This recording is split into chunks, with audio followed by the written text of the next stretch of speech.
wafdigan oo hogaaminaya wasiirka wasaaradda arrimaha dib u heshiisiinta dowlad goboleedka Hirshabelle Injineer Cabdikariin Cali Nuur ee gaaray degmada Feerfeer ee gobolka Hiiraan oo ah degmo ku taala xuduudka ay wadaagaan wadamada Soomaaliya iyo Itoobiya ayaa waxaa degmadaasi ku soo dhaweeyay maamulka magaalada Feerfeer ee maamulka dowlad deegaanka Soomaalida iyo Itoobiya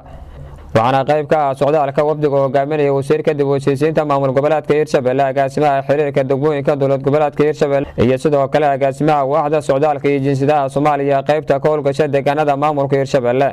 soo dhaweyn kadib wasiirka iyo wafdiga hogaaminaya ayaa kulan isbarasho iyo isxogwareysi ah la qaatay maamulka degmada Feerfeer oo ugu horeeya gudoomiyaha Feerfeer Cabdirashiid Ibrahim Dhaqane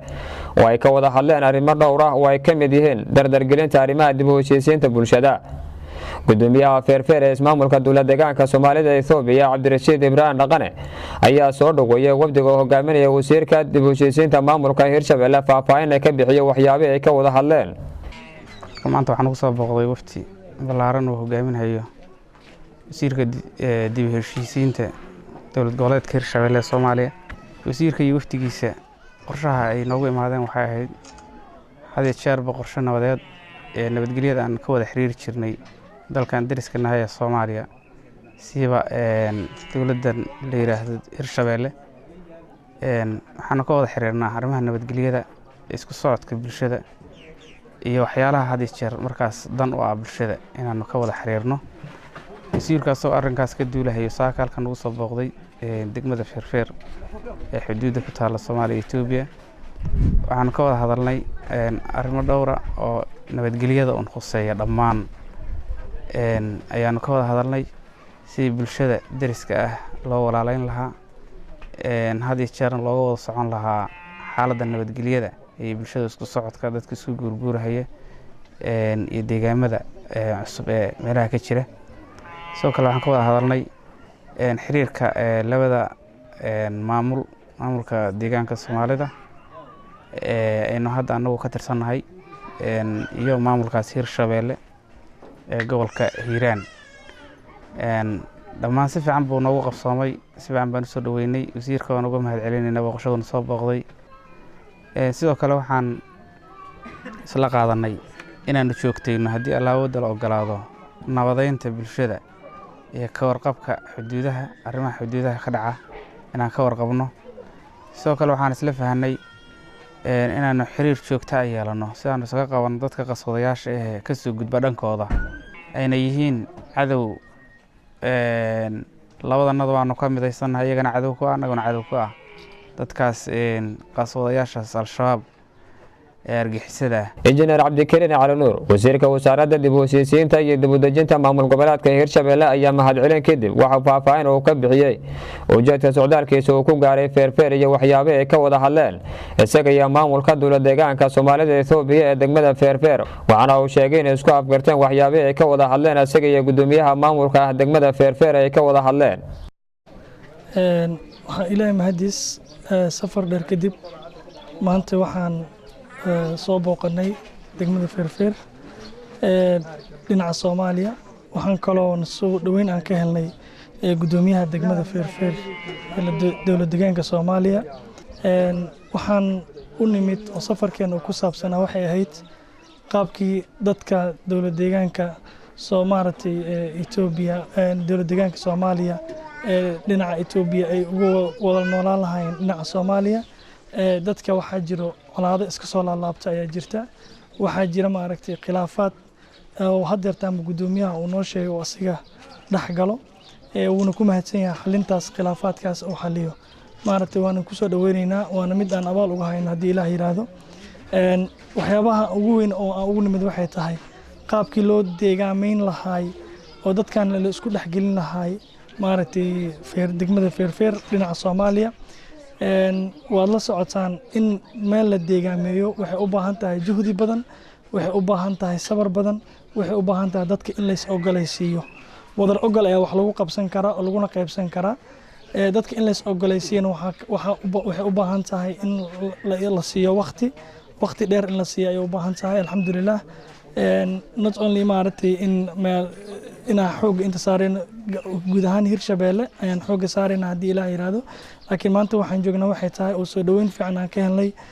gudoomiyaha degmada maaragtay Feerfeer dowlad deegaanka Soomaaliya maaragtay waxaanan leenahay aad ayaan kaaga mahad celinaynaa soo dhoweynta iyo qaabkeena wada hadalka ah oo ku saabsanaa dhinaca amniga dhinaca isdhexgalka bulshada iyo qaabka nabadeynta aan u raadi lahayn in meesha aan ka wajihi lahayn haddii ilaa yiraahdo waxayna u baahan tahay strategic plan ay u baahan tahay in loo sameeyo road map oo dadkii lagu wada noolaan ay ku wada noolaan lahayn haddii ilaa yiraahdo waxaan leenahay maaragtay maanta waxaan aragnaa sida ay u dhisan tahay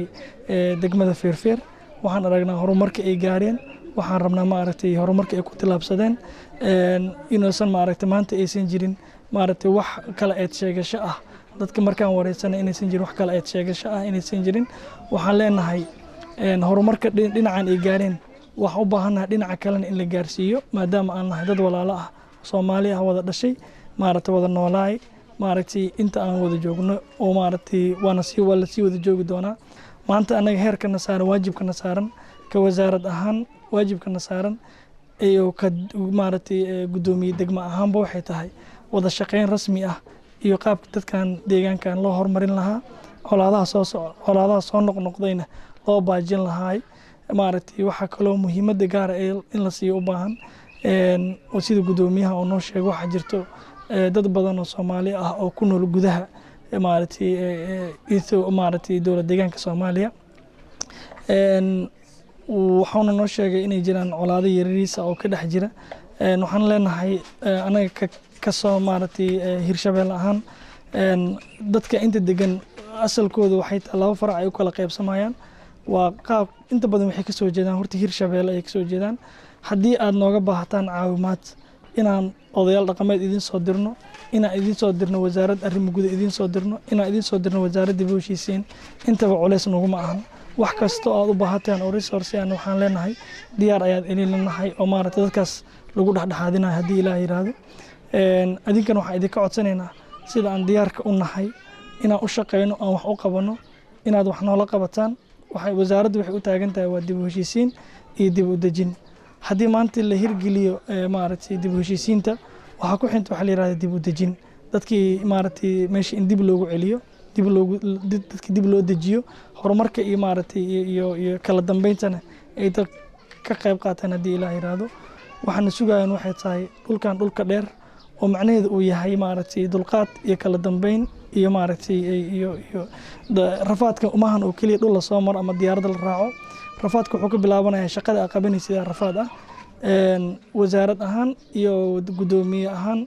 iyo maaragtay wasaaradda arrimaha gudaha ahaanba dhammaanteen waxaa naloo doortay waxay tahay inaan shacbiyadda Soomaaliyeed u adeegno nin walbana meesha uu joogo iyo kursiga loo magacaabay inuu ugu adeego waxaan leenahay marka diyaar ayaan u nahay inaan shaqadaas qabanno wasaaraddan diyaar u tahay waxayna naga go'an tahay insha Allah tacaala inaan sii wadno shaqadaasi gudoomiye aad u mahadsan tahay waana soo dhaweyntaada waana ka qabnaa waana soo laaban doonaa marka koowaad ma ahan وان ان شاء الله تعالى صعدكن waa idinku badin doonaa wabillahi tawfiiq wasalaamu calaykum waraxmatullahi wabarakaatu kii ugu horeysay ee wasiirka dib u heshiisiinta dowlad goboleedka Hirshabelle oo soo gaaro degmada Feerfeer ee waqooyiga gobolka Hiiraan isla markaana degmo ku taala xuduudka wadagaana wadamada Soomaaliya iyo Itoobiya Khalid Maxamed Ismaaciil Kacse telefishinka caalamiga Somali News degmada Feerfeer